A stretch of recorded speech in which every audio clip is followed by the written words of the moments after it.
Hi, this is Sama Zadora, and today we're going to talk about be careful what you wish for.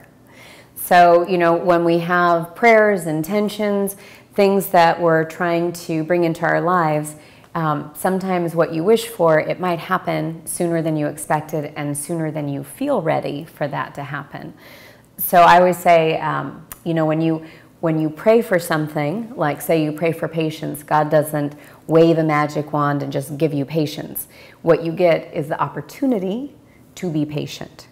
So when we make a wish for something to happen in our life, often what happens is the opportunity comes up for us to step into a bigger role, or to, like I tell the joke, put on your big girl panties and step into the opportunity that you've been wishing for.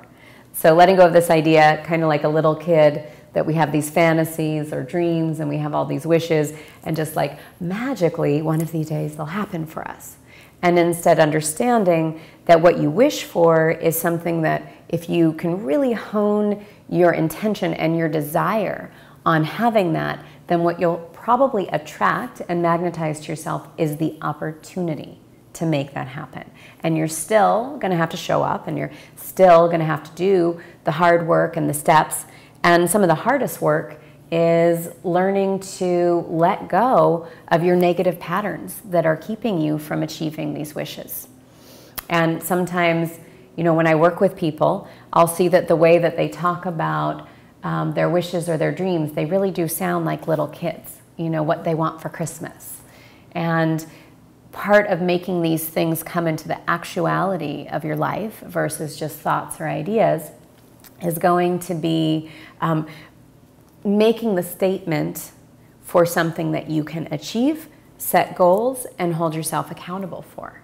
So for example, I was doing some nonprofit work with some men who had just gotten out of prison, and I was teaching them yoga.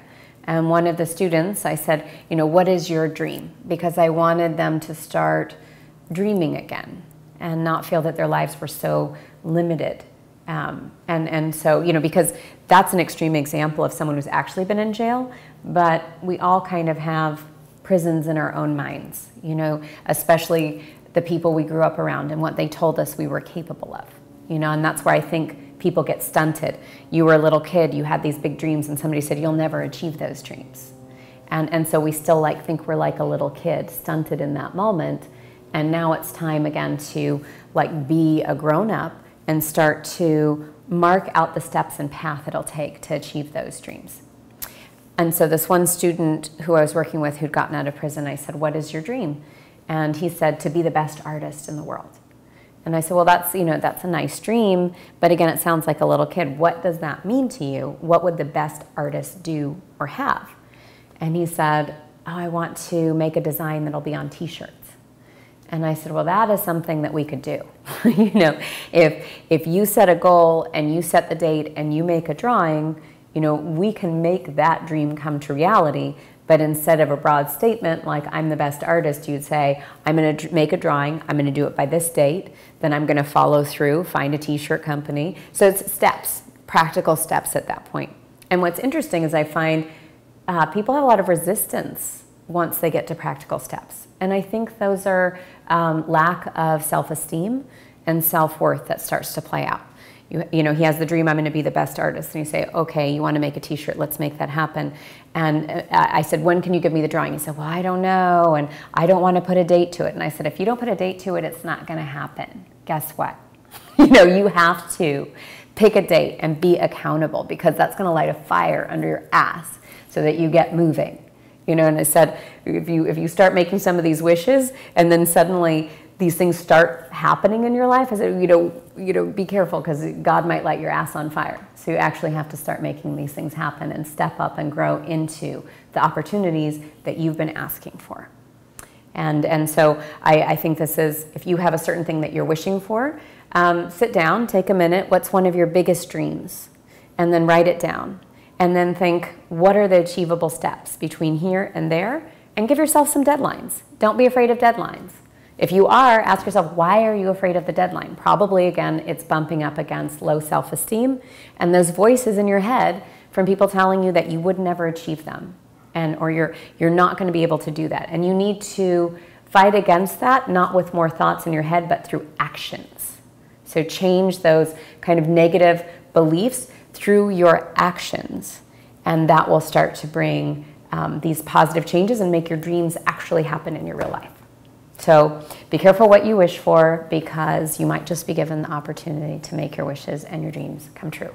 So your homework for this episode is to kind of take a moment and think, what is one of your biggest dreams? And don't be scared, right? Don't be scared to say, this is what my big dream is, because you have to understand that the fear of it is just that low self-esteem. And everything in this world happens through desire. You have to know that's your desire, you have to claim that's your desire, and that that's your dream. And that's the only way that you're going to bring it into being. So take a minute and say, like, what is one of my biggest dreams? In a big way. Like when I ask myself, why am I here on this crazy planet? Because sometimes I don't know why. Sometimes you look around and the world's pretty crazy. And there are people who are suffering, or you feel you're suffering. But there's some deeper dream or destiny that I think we all feel that we have, or that we came for. Why I'm here on this planet. And so think to yourself, what is that dream? And then write it down. Write it down on a piece of paper. And then think to yourself, now, what is an action step that I can take to achieve that dream? So it stops sounding like a little kid talking about going to Disneyland or what you want for Christmas. So for me, I love writing. So, writing a book actually feels like one of the reasons I'm here on this planet, to share my story and to share with other people. And so if that's my dream, I can start putting action steps. And believe me, when I start putting the action steps, it starts to scare the crap out of me, because then I suddenly, as it becomes real, it becomes scary. But that's part of what's going to make it actually happen. So write your dream down. For example, for me, if that's like writing my book, and then I write dates and deadlines for myself and hold myself accountable to something in the real world. So getting it out of just the realm of your head and ideas and fantasies and into the realm of actionable steps that you can hold yourself accountable for.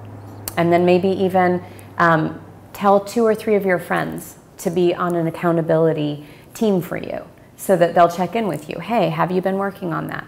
And then if you're starting to face your obstacles, that might be someone you can talk to about it. You know what, I'm really struggling. Or I started trying to work on that and I felt kind of depressed, or I felt kind of anxious.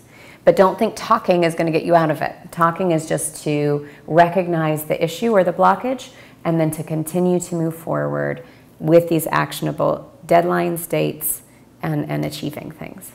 So hopefully that helps you. Again, that's your homework. Write down your dream, and then give yourself some action steps and deadlines, and then pick a few friends to make as your accountability team.